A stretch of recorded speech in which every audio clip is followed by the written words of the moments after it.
Hello friends, जिसने अभी तक हॉरर मून नाइट सब्सक्राइब नहीं किया चैनल उसको सब्सक्राइब कर ले ताकि हर आने वाली वीडियो आप तक बआसानी पहुंच जाए।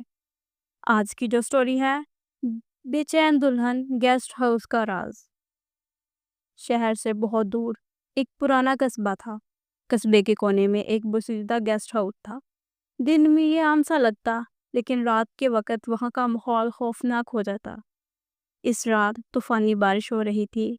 आसमान में बिजली कड़क रही थी। गलियां वीरान और सड़कें कीचड़ से भरी हुई थी। इस दौरान एक नौजवान लड़की आयशा, जो अकेली सफर कर रही थी, अपनी बस छूट जाने के बाद पनाह की तलाश में इस गेस्ट हाउस तक जा पहुंची। दरवाज़ा चरचराता हुआ खुला। अंदर पुराने फर्नीचर, टूटी खिड़कियां और बसीदा दीवारें थी। एक बूढ़ा केयरटेकर सामने आया। इसकी आंखें लाल और चेहरा खौफ से खाली था।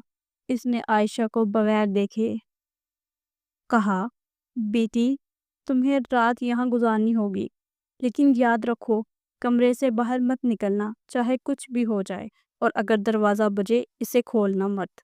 आयशा ने डरते डरते पूछा, क्यों? बूढ़ा मुस्कुराया। इसकी मुस्कुराहट में खौफ था, क्योंकि इस घर में पुराने मेहमान अब भी लौट आते हैं। आयशा कमरे में गई। बिजली जा चुकी थी, सिर्फ मोमबत्ती जल रही थी। कमरे की दीवारों पर नमी के धब्बे और पुरानी तस्वीरें थी। रात के अंधेरे में बाहर से कदमों की आहट सुनाई देने लगी, जैसे कोई हाल में चल रहा हो। फिर अचानक दरवाजे पर हल्की सी दस्तखत हुई। एक औरत की आवाज़ सुनाई दी, दरवाज़ा खोलो, मुझे सर्दी लग रही है। आयशा ने कांपते हुए खिड़की से बाहर झांका।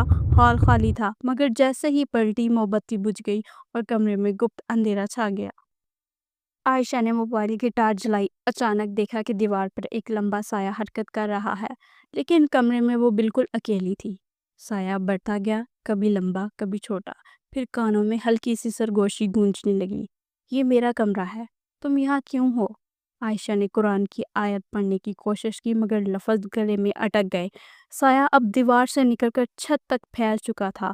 कमरे का दर्जा हरारत बर्फ जैसा हो गया था। अचानक दरवाज़ा आहिस्ता आहिस्ता चरचराता हुआ खुल गया। ठंडी हवा के साथ एक औरत अंदर आई। इसके बाल लंबे और भीगे हुए, सफ़ेद कपड़े, होंठ नीले और आंखें स्याह थी। वो बिस्तर के करीब आकर बैठी और टूटी हुई आवाज़ में बोली, ये कमरा मेरा है, तुम क्यों सो रही हो यहाँ? आयशा के मुंह से आवाज़ ना निकली। औरत करीब आती गई। इसकी सांस ठंडी हवा की तरह आयशा के चेहरे पर पड़ी। फिर इसने सरगोशी की, मैं इस कमरे में मरी थी और अब कोई भी यहाँ नहीं सो सकता। आयशा भागने लगी, लेकिन